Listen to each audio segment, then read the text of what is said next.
એટલે આપણે જે વક્રીભવનનો જે સ્નેલનો નિયમ શીખ્યા, સ્નેલનો નિયમ એની વાત કરી. એટલે તમારે જે આ ચોપડીમાં આકૃતિ છે એમાં જરા જુદા નામ આપ્યા છે, પણ મેં જુદા આપ્યા કારણ કે તમને એથી પછી સમજાઈ જાય.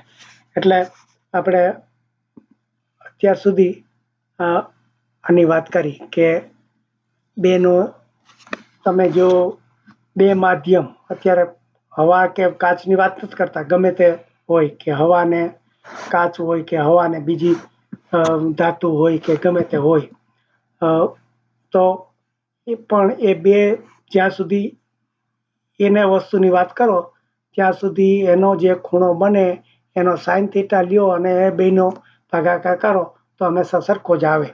એટલે કે આ જે કિરણ છે એ આ ખૂણો બન્યો, એને બદલે જો તમે આમ ખૂણો લીધો હોત ને એનો બીજો કોઈ ખૂણો થયો હોત, એ બેનો તમે શોધ્યો તો પણ એનો જવાબ એટલો જ આવત.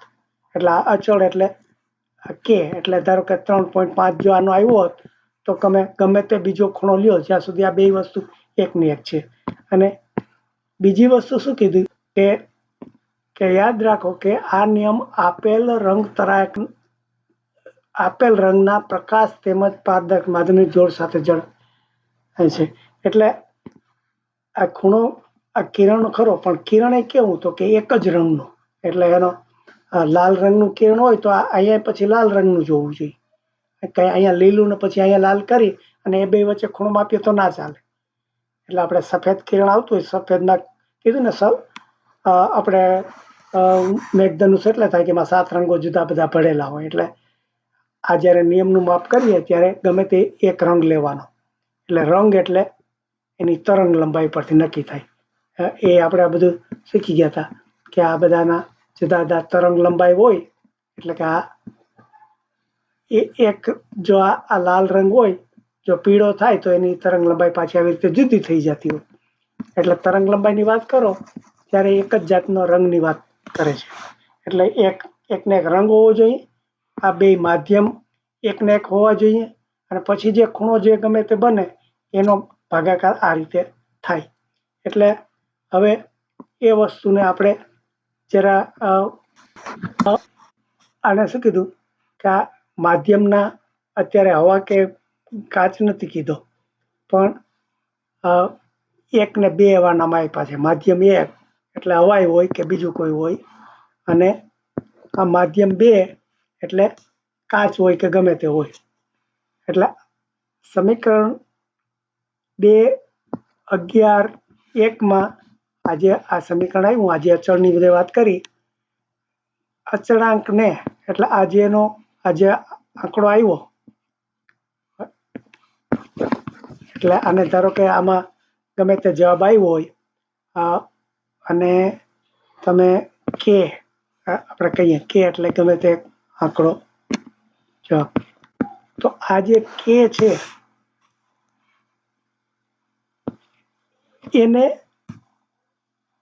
વક્રીભવનાંક, વક્રીભવન આપણે કીધું નાંક, આંક એટલે આંકડો, વક્રીભવન વત્તા આંક, વક્રીભવનાંક એટલે વક્રીભવન વત્તા આંક, વક્રીભવન વત્તા આંક, આંક એટલે આંકડો. એટલે આપણે જો આ જે છે એનો આંકડો એક શોધ્યો, તો જે આંકડો શોધ્યો એ બે એનો કાંઈ, અને એને પછી આવી N21 એવાથી નામ આપ્યું. આપણે ગણિતની ભાષામાં N21 એટલે માધ્યમ 2 અને માધ્યમ 1 વચ્ચે જે આંકડો N એટલે વક્રીભવનાંક શોધ્યો એને N2 થી જો દર્શાવવો હોય તો આવી રીતે દર્શાવાય કે સાઈન જે ખૂણો 1 નંબરનું માધ્યમ હતું એનો ખૂણો θ1 થયો હતો, 2 નંબરનું માધ્યમ હતું એનો θ2 થયો હતો, એનો સાઈન કર્યો અને એનો પછી છેદ કર્યો તો જે જવાબ આવ્યો એ આવી રીતે થયો. એટલે પ્રકાશના એટલે અહીંયા કીધું કે પ્રકાશના તેના બે માધ્યમના વેગના ગુણોત્તરના સ્વરૂપે નીચે. એટલે હવે આ ખૂણાની વાત કરી. ખૂણો બન્યો શેનાથી? તો કે એના વેગને કારણે. તો પછી હવે આપણે આ ગણિતની રીતે આ ખૂણો આંકડાની વાત કરી, પણ આ વેગ છે એ વિજ્ઞાનનો શબ્દ છે. એટલે હવે વિજ્ઞાનની રીતે પણ આપણે કહી શકીએ કે આ ખૂણો બન્યો આના વેગને કારણે બન્યો. એટલે એનો આ θ1 છે એને v1 સાથે સરખામણી. એટલે v1 એટલે આ વેલોસિટી, એટલે વેગ. એટલે આને વેગ 1 કહીએ, θ1 બન્યો એને. અને θ2 ખૂણો જે બનાવ્યો એને આ વેગ 2 નામ આપીએ. તો આપણે કીધું ને કે ખૂણોનો આધાર એના વેગ ઉપર છે, એટલા માટે આને આમ પણ લખી શકાય. આપણે જે આંકડો શોધ્યો આ n2 આંકડો એટલે વક્રીભવનાંક. અને શું કીધું? વક્રીભવનાંક એટલે વક્રીભવનો આંકડો. એને આ રીતે પણ દર્શાવી શકાય કે v1/v2 એટલે આ વેગ 1/વેગ 2. વેગ એટલે કોનો? માધ્યમ 1 નો વેગ. માધ્યમ 1 નો વેગ ના છેદમાં માધ્યમ 2 ના વેગ. એટલે આ બેનો છેદ કરો તો પણ આ એક બીજું સૂત્ર આપણને મળ્યું. એટલે આવી રીતે આપણે આંકડા, ગણિત અને વિજ્ઞાનની બંનેની રીતે આ વસ્તુ સમજાવે છે. એટલે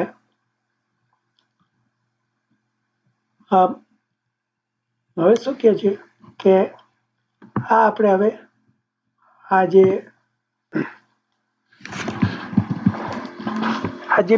બેની સરખામણીમાં બધો આંકડો આવ્યો છે.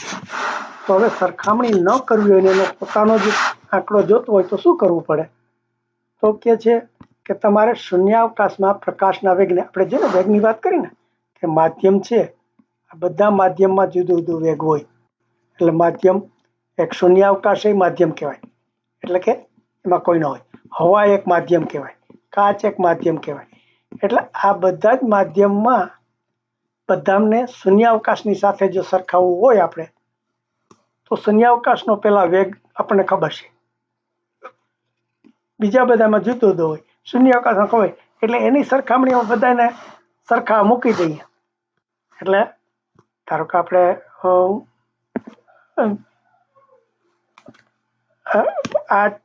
આપણે ક્લાસના બધા છોકરાની ઊંચાઈનું સરખામણી કરવી હોય તો એક છોકરો હોય એને ઊભો રાખીને બધા એને કરતા ઊંચા કોણ છે, નીચા કોણ છે એમ આપણે માપવું હોય તો જેમ સરખામણી કરી શકીએ ને, એવી રીતે આને હવે આંકડાને આપણે બે માધ્યમ વચ્ચેની વાત છે તો બેમાં જુદા જુદા જો બદલા કરીએ આપણે તો નક્કી ના રહીએ કે આપણે સરખામણી કેવી રીતે થાય. તો એકની સાથે બધાને સરખાવો તો સરખામણી થાય. એટલે આ શૂન્ય અવકાશ છે એનો વેગ આપણને ખબર છે, તો એની સરખામણીમાં હવે આપણે બીજા બધાને મૂકવા હોય તો શું કરવું પડે? તો કે જ્યારે હવામાં પ્રકાશની ઝડપના મૂલ્યથી નજીવો ઘટાડો ધરાવે છે, એટલે હવા છે એને શૂન્યાવકાશની બહુ નજીક છે, એટલે થોડોક જ ફેરફાર થાય છે. આથી વ્યવહારમાં હવામાં એટલે શું કહે છે? આથી વ્યવહારમાં હવામાં પ્રકાશની ઝડપને તેના અવકાશની ઝડપ જેટલી જ ગણવામાં આવે છે. એટલે આપણે શૂન્યાવકાશને બદલે પછી હવાનું નક્કી કરી નાખ્યું. શું કામે? કે શૂન્યાવકાશમાં જે ગતિ હતી અને એવા હવામાં બહુ થોડીક જ ઓછી થઈ છે. એટલે આપણે કે શૂન્યાવકાશ બધે ઊભો ના કરી શકીએ, પણ હવે હવા બધે હોય એટલે આપણે હિસાબમાં સરળ પડે. એટલા માટે આજે શું કે છે કે હવે શૂન્યાવકાશની સાપેક્ષમાં માધ્યમના વક્રીભવનને માધ્યમનો નિરપેક્ષ વક્રીભવન કહે છે. હવે આ નવું નીકળ્યું. એટલે શું? શૂન્યાવકાશની સાપેક્ષમાં એટલે સરખામણીમાં. એટલે ગમે તે એક માધ્યમ લઈએ, ધારો કે આ કાચનું માધ્યમ છે, એનું શૂન્યાવકાશની સરખામણીમાં સાપેક્ષ એટલે સરખામણી. આ સાપેક્ષ સ વત્તા પક્ષ એટલે આ સાપેક્ષ અને નિરપેક્ષ બે શબ્દ છે. જો પેલા સમજી લ્યો કે આપણે આ શું કહે છે કે શૂન્યાવકાશની સાપેક્ષમાં અને માધ્યમનો નિરપેક્ષ વક્રીભવનાંક. હવે નિરપેક્ષ વક્રીભવનાંક એટલે શું?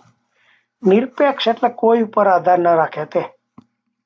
હા, નિરપેક્ષ એટલે કોઈ ઉપર આધાર ના રાખે, કોઈ ઉપર આધાર ના રાખે, પોતાના ઉપર જ કોઈ ઉપર આધાર ન રાખે એને નિરપેક્ષ કહેવાય. સાપેક્ષ એટલે બીજા સાથે, સાપેક્ષ એટલે બીજા ઉપર આધાર રાખે. હવે અત્યાર સુધી આપણે આંકડો જોયો હતો વક્રીભવનાંક, જે વાત કરતા હતા એ બીજાની સરખામણી કરતા હતા, બે માધ્યમની સરખામણી વાત કરતા હતા. હવે એ સાપેક્ષમાંથી નિરપેક્ષ કરવું હોય તો શું કરવું પડે? તો બે જે બીજાની સાથે સરખામણી કરવી એ બીજું આપણે હવાને લઈ લઈ. હવાને શું કામે? કે હવા છે શૂન્યાવકાશ લગભગ જેટલું થાય છે અને શૂન્યાવકાશનું આપણે ખબર છે, એટલે આપણને એકની ખબર હોય તો બીજું આપણે શોધી શકીએ. એટલે જે આ કાચનું કે બીજા માધ્યમનો જો આ આંકડો આપણે જોડતો હોય વક્રીભવનાંક, તો એને પેલા શૂન્યાવકાશની સરખામણીમાં શોધવાનું થાય. એટલે શું કે છે?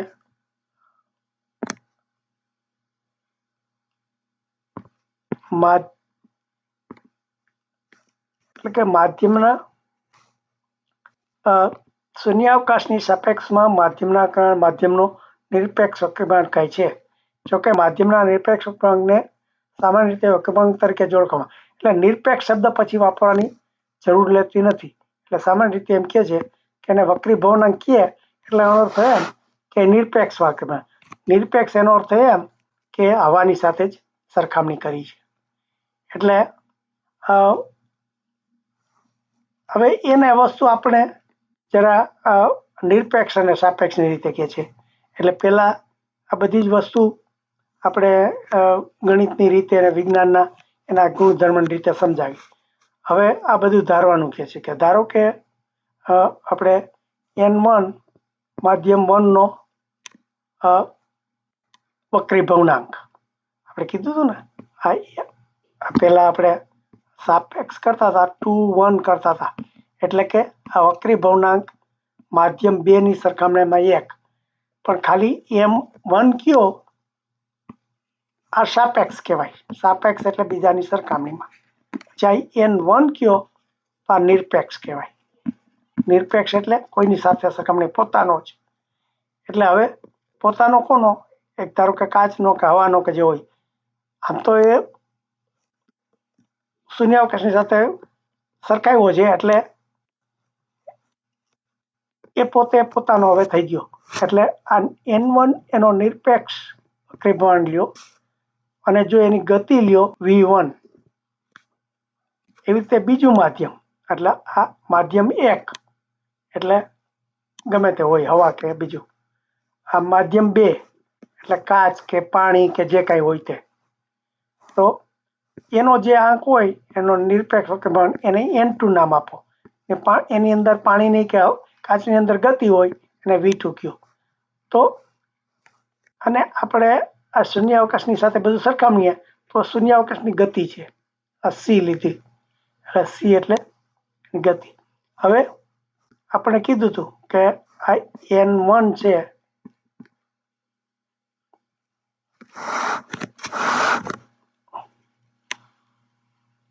વક્રીભવનાંક આપણે જો પહેલા શીખાતા કે બે જેનો જોવો હોય આ N21, આ 2 જો પહેલા લીધો બેની સરખામણી પેલો તો આ જે 1 છે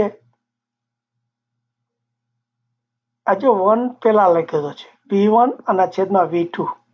આ 2 બેની સરખામણીમાં 1 છે તો પહેલા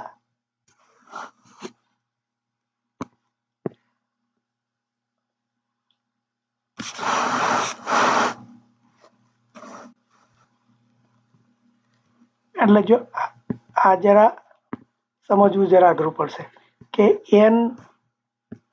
N1 બરાબર C ના છેદમાં V1 એવું કીધું. તો આ N1 કીધો તો V1 માથે કેમ નહીં? તો આપણે આ બીજો જે છે આ n છે એને જો આપણે 2 1 કરવો હોય તો આ આપણે આ v1 છેદમાં v2 એમ કર્યા હતા. હવે આ v2 છે આપણે v2 જ રાખ્યો છે, 1 ને આપણે શું કર્યો છે, શૂન્યાવકાશ કરી નાખ્યો છે એટલે 1 નો. તો 1 ની જે ગતિઓ હતી, જો આપણે આ જૂનો નિયમ ફરીથી સમજાવું. આપણે આવો નિયમ શીખ્યા હતા કે આ n21 બરાબર આ v1 છેદમાં v2. હવે આપણે આ બે ની સરખામણીમાં એક આ n12 કર્યો. હવે આપણે આ એક છે માધ્યમ, આ જો માધ્યમની વાત કરીએ, બીજું માધ્યમ ને પેલું માધ્યમ.